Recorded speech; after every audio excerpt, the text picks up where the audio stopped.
সবাইকে শারদীয়ার প্রীতি শুভেচ্ছা ও অনেক অনেক অভিনন্দন। তো পুজোতে আমি কোনো ব্লগই শেয়ার করতে পারিনি, কারণ পুজো পাঁচটা দিন, বছরে 5টা দিন। তো ঘুরবো না শুধু মোবাইল নিয়ে বসে থাকবো, বলো বন্ধুরা? সেই কারণে আমি ভেবেছিলাম পুজো কয়দিন ঘুরে নিব, পুজোর পরে সব ব্লগ আপলোড করব। সেই জন্যই দেখো নিয়ে চলে এসেছি ব্লগ একটা।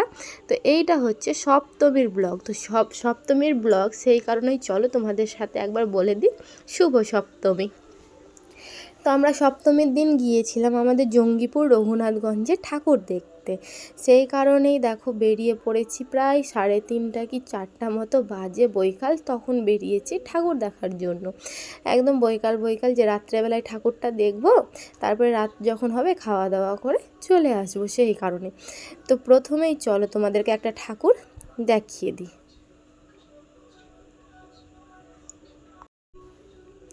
তো ঠাকুরটা দেখে কেমন লাগলো অবশ্যই জানিও। তো এটা হচ্ছে 2 নম্বর ঠাকুর। তো এটাও খুবই সুন্দর করেছিল।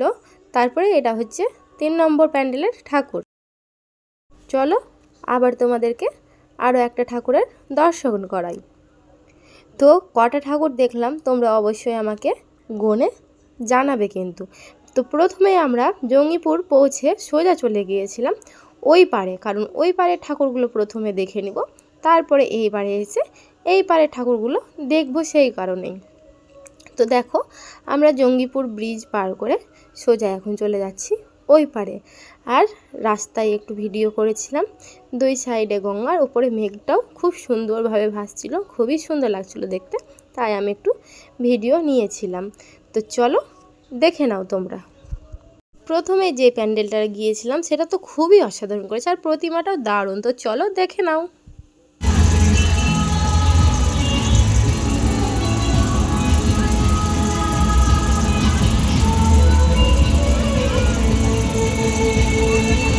তো কেমন লাগলো প্রতিমাটা অবশ্যই তোমরা কমেন্ট করে জানাবে। আমার তো দারুণ লেগেছে, একদম ছোটা ভেবে যে চুটকি হয় না, সেই রকম লাগছিল দেখতে। তারপরে আবারও চলে গেলাম আর একটা মণ্ডপে ঠাকুর দেখার জন্য। তো এইখানেও এত সুন্দর করে লাইটিং করে সাজিয়েছে, কি আর বলবো, অপরূপ লাগছিল দেখতে, খুবই তো সুন্দর লাগছিল আমার দেখতে। তো তোমরা অবশ্যই জানাও কেমন লাগছে, ঠিক আছে?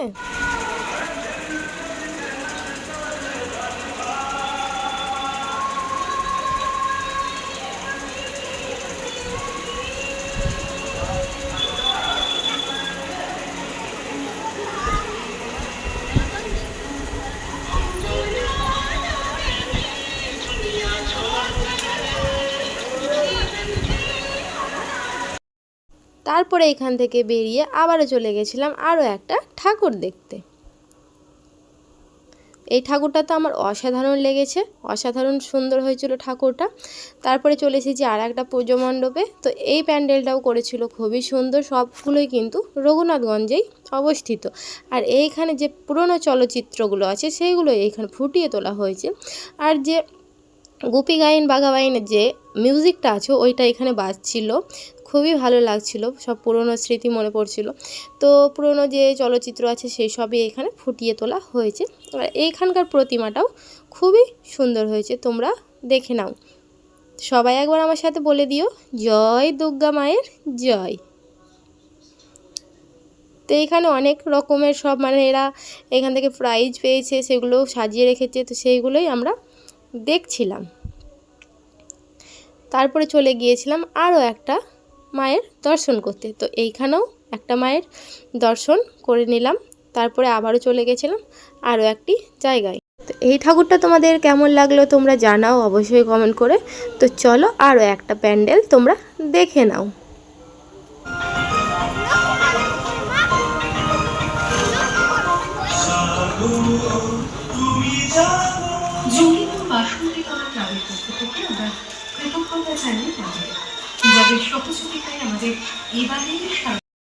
তারপরে আবারও চলে গিয়েছিলাম আরও একটা প্যান্ডেলে।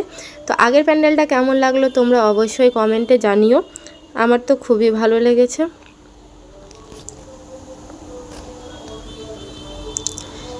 এই যে দেখো এইখানে কিন্তু লক্ষ্মী, গণেশ, কার্তিক, সরস্বতী এদেরকে বানাইনি, তো খুব একটা মানাচ্ছিল না। তোমরাই বলো এদেরকে ছাড়া কি আর দুর্গা মাকে মানায়, তাদের ছেলে মেয়েদেরকে ছাড়া? সেই কারণে সত্যিই কিন্তু মানাচ্ছিল না। তোমরাই বলো যে কেমন লাগছিল।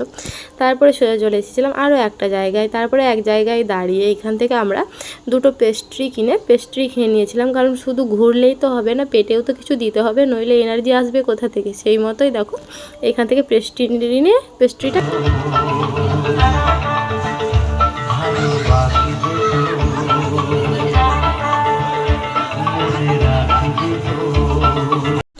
তারপরে একটা ঠাকুর দেখার পর আমার ছেলে বায়না করছিল একটু দোলনায় চাপবে, সেই কারণে ওকে একটা দোলনায় চাপিয়েছি। তো খুব মজা পেয়েছিল, তোমরা দেখেই বুঝতে পারছো।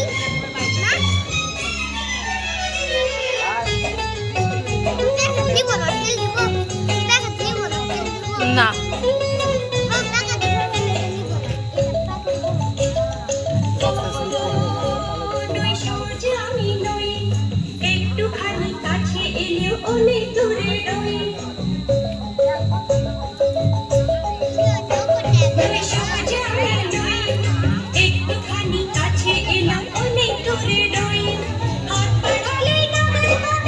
এইটা দেখার পরে সোজা আবার চলে গেছিলাম আমরা জঙ্গিপুরের ওই পার মানে রঘুনাথগঞ্জে। এবার রঘুনাথগঞ্জের ভেতরে ঠাকুরগুলো দর্শন করব। এই পারের তো দেখা হলো, এবার ওই পারেরটা দেখব, সেই কারণে আমরা সোজা চলে এলাম ওই পারে। দেখো কেমন অন্ধকারও হয়ে এসছে। তো দেখো এই পারে এসে প্রথম একটা ঠাকুর তোমাদেরকে দর্শন করিয়ে দিলাম। দেখো কি সুন্দর লাগছে মায়ের মুখখানা, কি মায়া ভরা মুখ, দেখলেই মনটা জুড়িয়ে যায়।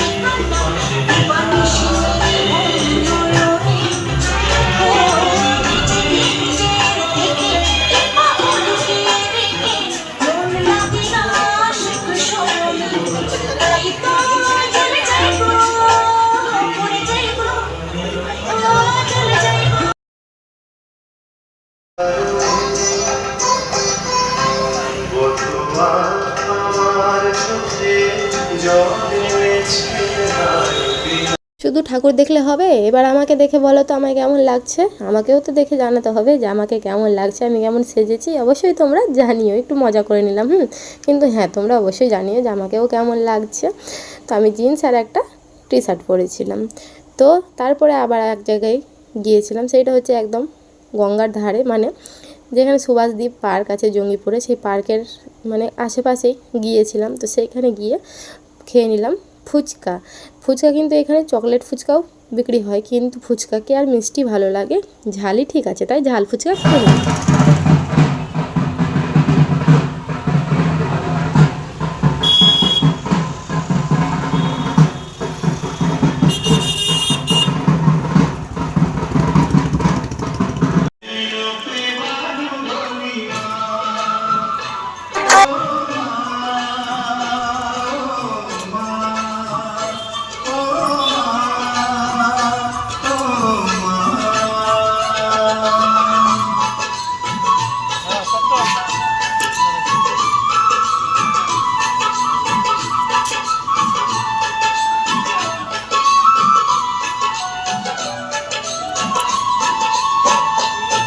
তারপরে চলে গিয়েছিলাম আবারও আর একটা প্যান্ডেলে।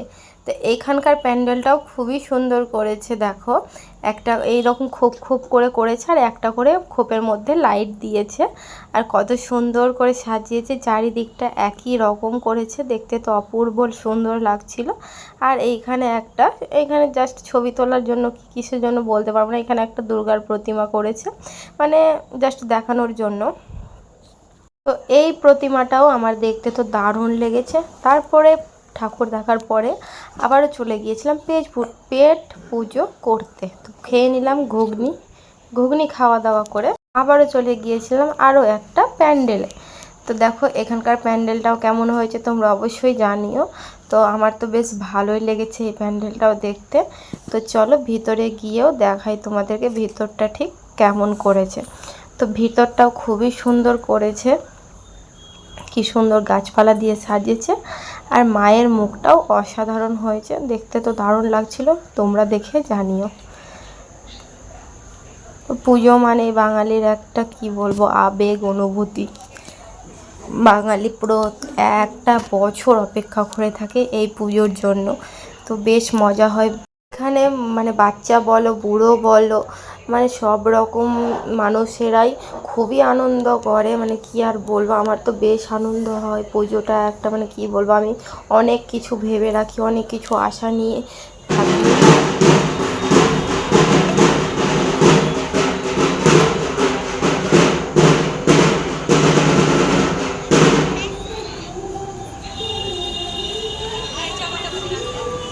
তো হচ্ছিলো একটা সন্ধ্যা আরতি, সেটারই তোমাদের সাথে ভিডিও শেয়ার করলাম। তারপরে চলে এসেছিলাম স্ন্যাক্স জোনে একটু খাওয়া দাওয়া করতে। প্রায় 8টা বেজে গিয়েছিলো, এবার আমাদের বাড়ি ফিরতে হবে। বাড়ি ফিরতে তো পৌনে 1 ঘন্টা মতো লেগে যাবে, সেই কারণে বেশি না দাঁড়িয়ে খাওয়া দাওয়া করতে চলে এসেছিলাম। একটু খাওয়া দাওয়া করে তারপরে চলে যাব সোজা বাড়ি। তো আমরা চলে এসেছিলাম স্ন্যাক্স জোনে। এখানে আসলে তো আমরা স্ন্যাক্স জোনেই খাওয়া দাওয়া করি। তো এখান থেকে অর্ডার করেছিল আমার বর ধোসা, কারণ ও এখানে আসলে ধোসাটাই খায়। তো ও খেয়েছিল ধোসা, আর আমি আর ছেলে দুজন মিলে খেয়েছিলাম চিকেন বিরিয়ানি। তো চিকেন বিরিয়ানি আমি আর ছেলে নিয়েছিলাম, আর বর নিয়েছিল ধোসা। সেই সব খাওয়া দাওয়া করে সোজা বেরিয়ে পড়েছিলাম বাড়ির উদ্দেশ্যে। তো আমার এই ভিডিওতে যদি কোনো ভুল ত্রুটি হয়ে থাকে ছোট বোন কিংবা মেয়ে বলে তোমরা একটু ক্ষমা করে দিও। আমি সবাইকে বলছি, আমার বড় যারা আছে তাদের সবাইকে বলছি, ছোট কেউ ভেবে আমায় একটু ক্ষমা করে দিও। মানুষ মাত্রই তো ভুল হয়, তাই আমার ভিডিওতে যদি কোনো ভুল থাকে তো একটু মার্জনা করে দিও। তো রাস্তায় যেতে যেতে যদি কোনো ঠাকুর দেখতে পাই অবশ্যই তোমাদের সাথে শেয়ার করবো। আজকের ভিডিওটা তাহলে এতটা, এখানেই শেষ করছি। চলো সবাই ভালো থেকো, শুভ সপ্তমী।